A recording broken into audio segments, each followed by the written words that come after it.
da presença de Deus e sentir isso, né? Sentir que o corpo não suporta. Nós podemos agora ter um relacionamento diretamente com Deus.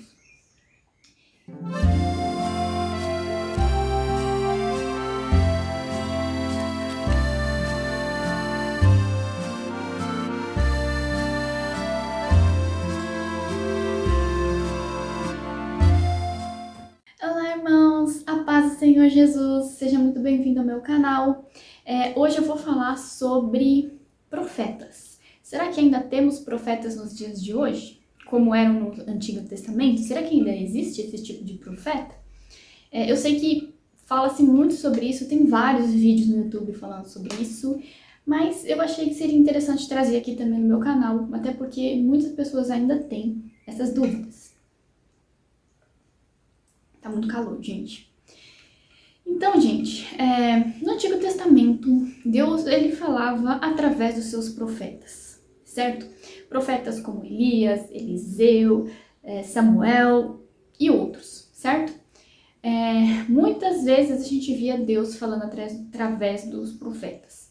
Só que diferente dos dias de hoje, após a vinda de Jesus, naqueles tempos, Deus, ele não tinha um relacionamento direto com as pessoas, né? Deus, ele falava através dos profetas.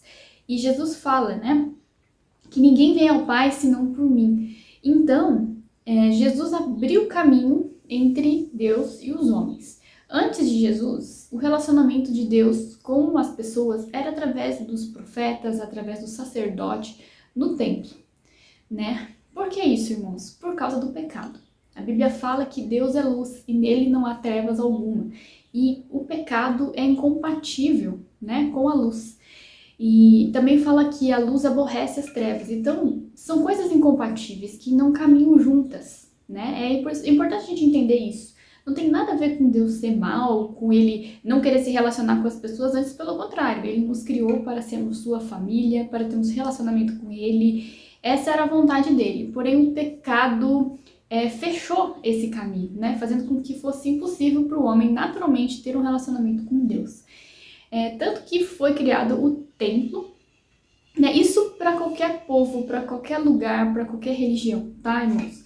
Só que o povo judeu foi separado para ser transformado em família de Deus. Porém, tudo isso aconteceu e ninguém tinha relacionamento com Deus. Então foi criado o templo, né?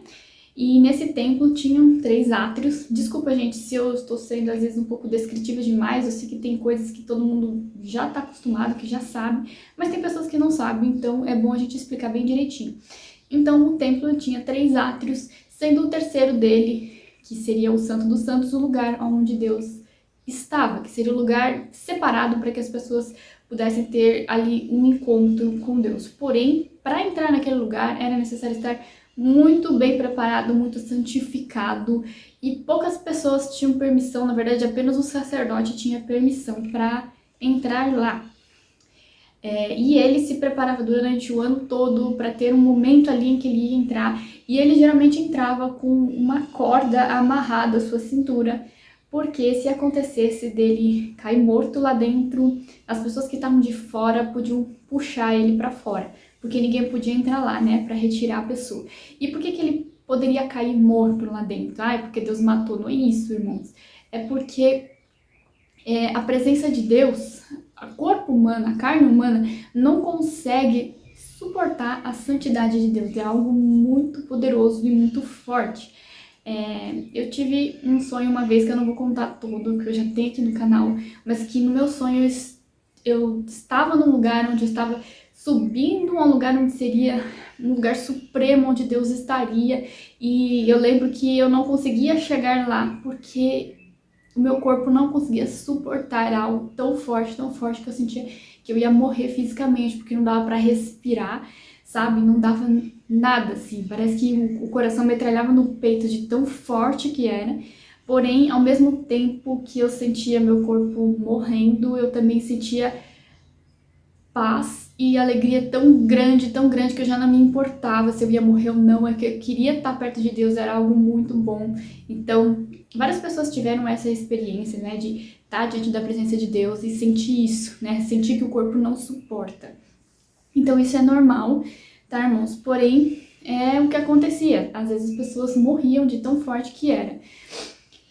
Então, para que Deus se comunicasse com os homens, era apenas através dos profetas, né? Porque tudo estava fechado, né? O pecado impedia esse relacionamento. E então, irmãos, vocês sabem, quando uma pessoa precisava de uma resposta de Deus ou precisava se comunicar com Deus, ela precisava fazer isso através de um profeta. Então, muitas vezes ela orava em particular e Deus enviava lá um profeta para trazer a resposta para ela, né? Tem vários casos no Antigo Testamento assim. Então, era dessa maneira que as coisas funcionavam. As pessoas não conseguiam orar diretamente a Deus e receber diretamente uma resposta. Era algo muito raro e muito difícil de acontecer. Porém, quando Jesus veio, ele levou consigo os nossos pecados, etc, etc. E através do sangue dele, ele nos purificou, fazendo com que nós estivéssemos limpos. Não que a gente seja perfeito, que a gente nunca vai ser.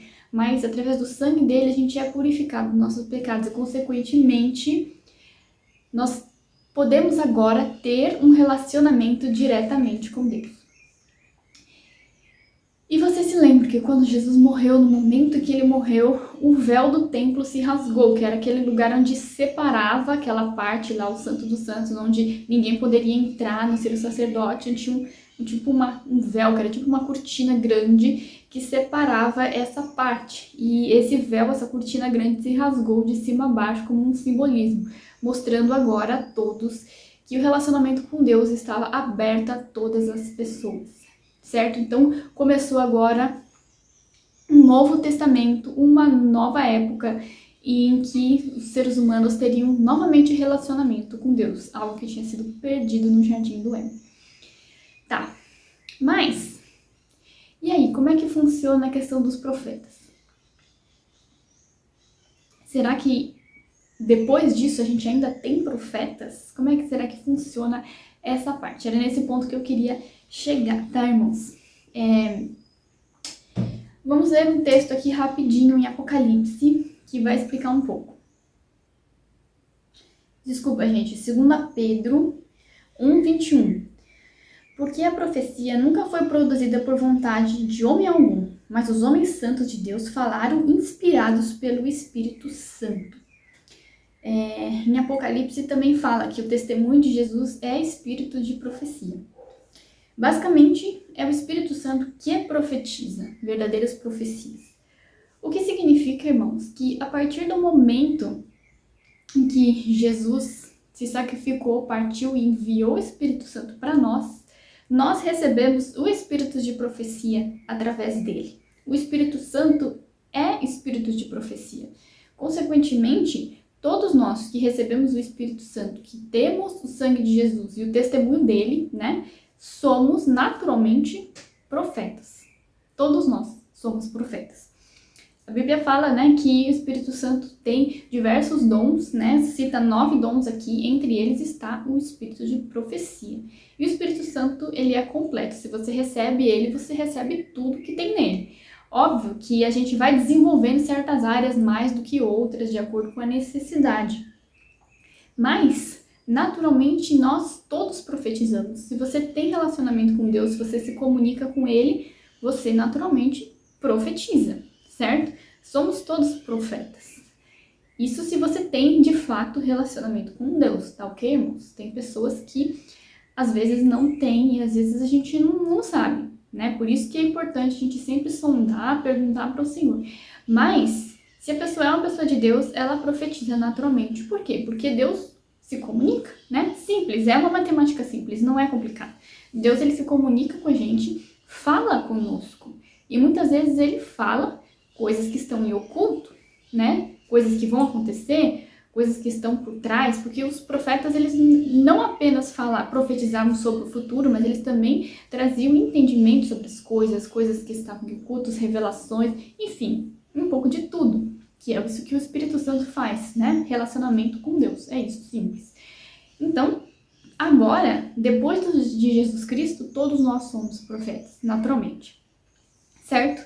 Então, se Deus fala com você e você teve alguma revelação, um sonho, ou Deus te mostrou o que vai acontecer, ou que está em oculto, você já está naturalmente profetizando, tá certo, irmãos? É simples, não é complicado. Agora, tem um outro porém aqui. Existem profetas que são chamados de profetas de ofício, tá, irmãos? Vocês se lembram de todos os dons, dentre eles tem o dom de profecia. Todos nós profetizamos, nem que seja um pouco, né? Porém, cada um tem a sua área de atuação, o seu ministério, aquilo que você é mais usado por Deus. Por exemplo, o meu ministério, nesse exato momento, é o ministério de ensinar, de ministrar, de exortar, certo? Mas existem aqueles que têm por ministério um ministério profético. Esses são chamados os profetas de ofício, tá? Só que é um pouquinho complicado. Por quê? Porque os profetas de ofício, dificilmente eles são pessoas muito jovens. Por quê, irmãos? Por que isso acontece? Porque é necessário tempo, né? Porque muitas vezes Deus passa profecias a longo prazo. E para que uma pessoa seja de fato reconhecida como um verdadeiro profeta de Deus, é necessário que muitas das suas profecias já tenham se cumprido e que essa pessoa desenvolva sua autoridade. Na verdade, ela é profeta desde o início, mas para que ela seja reconhecida como tal, leva tempo, certo? Porque existem muitos falsos profetas, muitos e muitos e muitos, porque, óbvio, o inimigo não é burro nem nada. Ele vai erguer falsos profetas. Mas para que uma pessoa tenha de fato autoridade e seja reconhecida como um verdadeiro profeta, leva tempo. Vocês se lembram de Noé, né? Que pregou por 100 anos que Deus iria trazer um grande dilúvio, né? Que as pessoas deveriam se arrepender. E por 100 anos ele pregou sobre isso e ele foi zombado, né? As pessoas debochavam dele, riam porque parecia ridículo a ideia de que Deus ia mandar um grande dilúvio que ia inundar o mundo todo. E ninguém levava ele a sério. Passaram a levar a sério quando aconteceu. Ele levou 100 anos. Então foi 100 anos ridicularizado. Ser profeta não é simples, não é fácil. Sabe, irmãos? Quem tá nesse ministério sofre bastante por conta disso, né? Porque no início você não é levado a sério. Eu não sou profeta de ofício, mas eu já passei bastante profecia aqui e muitas dessas profecias ainda não se cumpriram. Algumas sim, algumas não. Eu falo bastante a respeito da vinda de Jesus, do fim dos tempos, de coisas que ainda vão acontecer. Eu sei que elas vão acontecer, mas enquanto elas não acontecerem, eu vou ser bastante zombada, bastante zoada. Por quê? Porque ainda não aconteceram. No Velho Testamento, alguns profetas às vezes profetizavam sobre coisas que iriam acontecer 2000 anos depois, né? Então, não é fácil ser profeta de ofício, tá, irmãos? E eu não recomendo as pessoas ficarem se auto-intitulando profetas. Ainda que Deus tenha dito, olha, você é um profeta e tal, o ideal é deixar que os outros digam, né? Quando você for tendo a sua autoridade, o seu respeito trazido por Deus, certo? Mas eu também não tô julgando ninguém, acho que cada um segue o que o Espírito Santo orienta e tudo mais, mas, né, é bom a gente ter um certo cuidado. E outra coisa, é necessário pedir confirmação. Diferente do que aconteceu no Velho Testamento, agora todos somos profetas, todos temos relacionamento com Deus, o que significa que a gente não depende de um profeta ou outro. O papel do profeta nos dias atuais é um pouco diferente do que era naquela época, porque naquela época eles eram o único meio de comunicação. Hoje em dia já não é mais assim, né? A gente pode pedir confirmação para Deus, né? A Bíblia fala que uma profecia deve ser confirmada por 2 ou 3 profetas.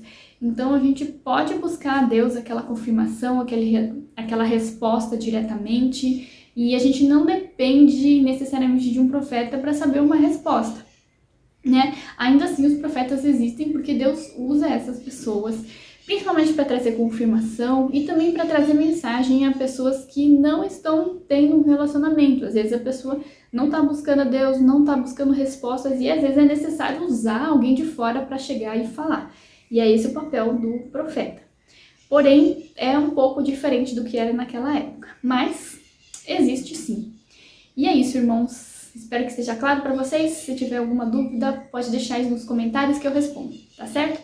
Até o próximo vídeo. A paz do Senhor Jesus.